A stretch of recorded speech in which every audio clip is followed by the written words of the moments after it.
Hi, and welcome to Horror Recapped. Today we're going to explore 2007's 30 Days of Night. Beware, spoilers ahead. Watch out and take care. Welcome to Barrow, Alaska. The town is cut off completely for 30 days and 30 nights of the year. We open up with a man watching a freighter appear out of the fog, and he starts hiking through the miles of open snow. This is the last day of sun, and we find two other people investigating a pile of burnt cell phones. Eben and Billy try to come up with a good reason for why someone would do this, but Eben thinks it's something a little worse than your everyday prank. They turn their attention to the setting sun, and then they head back into town. Back at the station, we meet Stella, who is the fire marshal in charge of inspections, and she's trying to get done in time to catch the last plane. Throughout the town, family members and friends say goodbye to each other as they leave the town for the next month. Elsewhere in town, someone is taking a knife to the local Huskies. When Eben shows up in town, he notices Bo trying to fix his truck, and he writes him a ticket for leaking his oil all over the road. When he gets back to the truck, they get a call about the Huskies. Meanwhile, Stella tries to get to the airport in time for the last plane, but a huge tractor comes out of nowhere and slams into her. Back in town, Eben drops Billy off at the station, and he gets a call from Stella.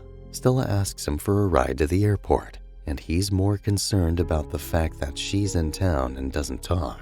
Eben gets Billy to go out and help her, and he heads over to see what happened with the dogs. Eben arrives to see the grisly scene, and he promises to find who did it.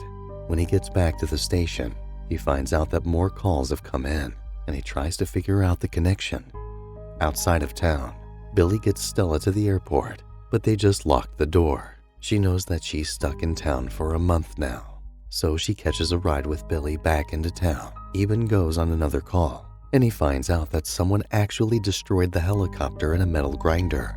Throughout the town, people are noticing strange circumstances, and we finally see that a group of vampires are what is hunting the town. In the local diner, the stranger from the ridge causes a scene until Eben shows up. Stella shows up and helps defuse the situation, but Eben ends up arresting the stranger. Across town, more pipeline workers are snatched up by the vampires, and one of them seems to get away. Back at the station, Eben tries to find out more about the stranger, but his lips are sealed. Suddenly, the internet and phone lines go down, and the stranger acts as though this is all according to plan. Just then, the power starts to go out all around town, and the generators kick in. Eben decides to head out, and he leaves Stella and the others in charge of watching the prisoner. Eben heads to the power substation, and he finds a trail of blood that leads to a man's head on a spike. He immediately drives through town and tells everyone to go inside, arm themselves, and stay home. At the same home where the Huskies were killed, a vampire dives through the window and takes the wife under the house. Her husband quickly runs outside with a shotgun, but the vampires are too quick. They drag her away, and they slash his face across the cheek. Back at the station, the stranger is freaking out Stella and the others, talking about what's to come. And Eben's brother, Jake, ends up getting grabbed. Luckily, Eben shows up in time to shoot the stranger, and he goes into the cell to treat the wound and interrogate him. Eben gets no answers out of him, and he and Stella head out to find out what's going on.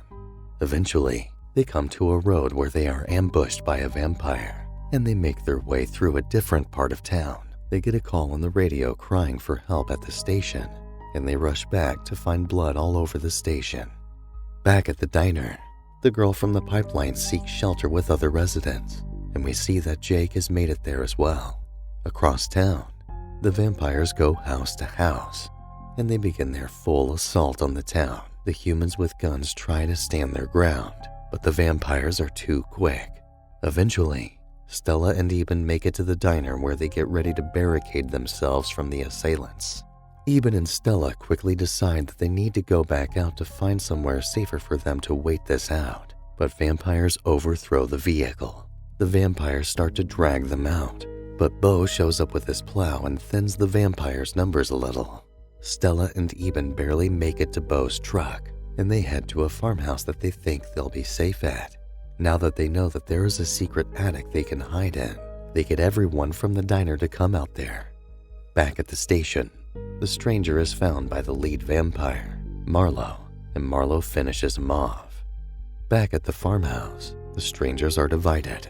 Some of them think they should move while they still have a chance, and others think that they should continue hiding in the attic.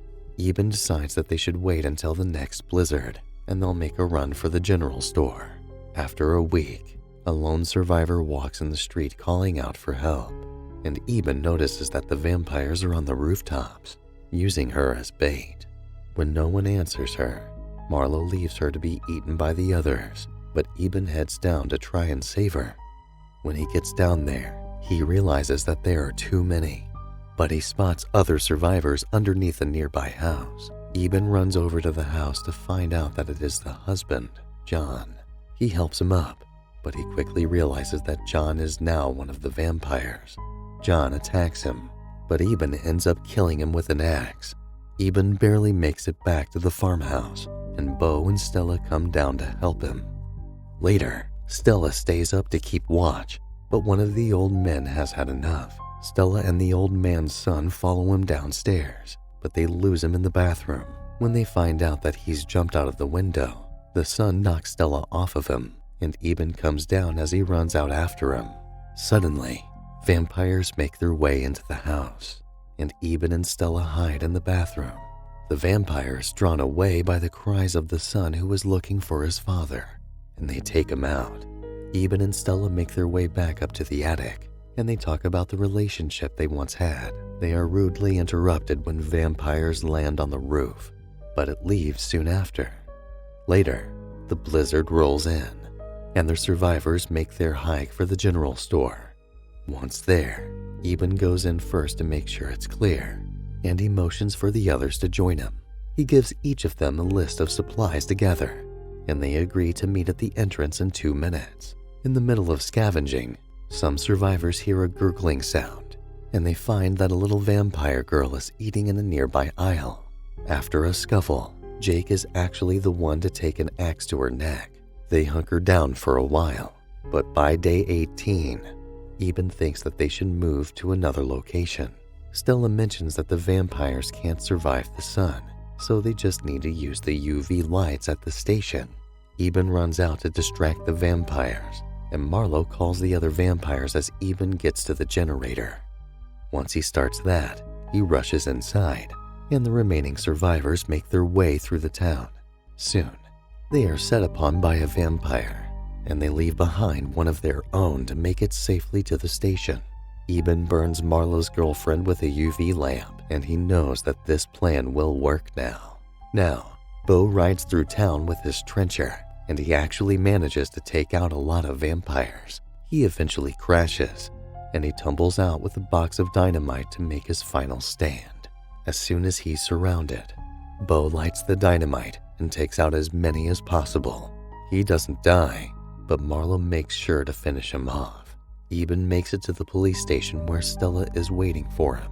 When he goes in with the others, he finds that one of the survivors is slowly changing into a vampire. After a heartfelt speech from the man, he and Eben head into a nearby office, and Eben sends him off. On day 27, Eben notices a light flashing in a nearby building, and some of them rush over to help whoever is trapped. They find Billy, but they also find that he had finished off his wife and kids to keep him from being eaten. When Eben and Stella get back to the station with Billy, they find that the other survivors are gone. They decide to search elsewhere in the town, but when Stella saves a boy the vampires are using as bait, Billy and Eben sacrifice themselves. Billy hides elsewhere behind a building, and Eben makes it to a substation. It's here that he finds the other survivors, but he's concerned when he finds out that Stella and Billy hadn't made it. After some time, Billy makes his way to the others, but he doesn't know that he led a vampire right to them. The vampire bites Billy, and the survivors all show up to help fight the vampire. Billy actually tackles the vampire into a metal grinder, but after realizing that Billy's own hand got cut off and he's turning, Eben puts an end to him as well. After some time, Stella finally gets a hold of Eben on the radio, and she tells him that they're hiding under a wrecked car. They spot the car from the window, but Marlowe and his vampires show up right in between them. Eben tells Stella that they're going to watch the sunrise tomorrow, and she apologizes for ever leaving him. Just then, Eben notices that the vampires have caused a huge leak in the oil pipeline, and Marlowe lights it on fire. The entire town goes up in flames. As a last resort plan, Eben grabs a needle from the first aid kit and draws some of Billy's blood. He injects himself with the blood, and within seconds, he's a vampire too. Eben walks outside and draws the vampire's attention long enough for Stella and the child to escape. He fights Marlowe, but Marlowe proves to be tougher than Eben thought. Finally, in one fell swoop, Eben destroys Marlowe. The other vampires are hesitant, but they all back off in amazement. Suddenly, the sun starts to rise, and Stella comes over to Eben. The two of them go to the edge of the cliff, and they sit to watch the sunrise. Eben starts to wince at the sight of the sun, but Stella holds him close as he deteriorates. He lets out one final scream, and Eben's time on Earth is over. If you're looking for vampires that are smart and conniving, while also being a force of nature, this is definitely the movie for you. With a not-so-happy ending, it's a bittersweet experience that is amazingly done. Thank you for watching. We hope you enjoyed this recap. Don't forget to like and subscribe for more videos like this.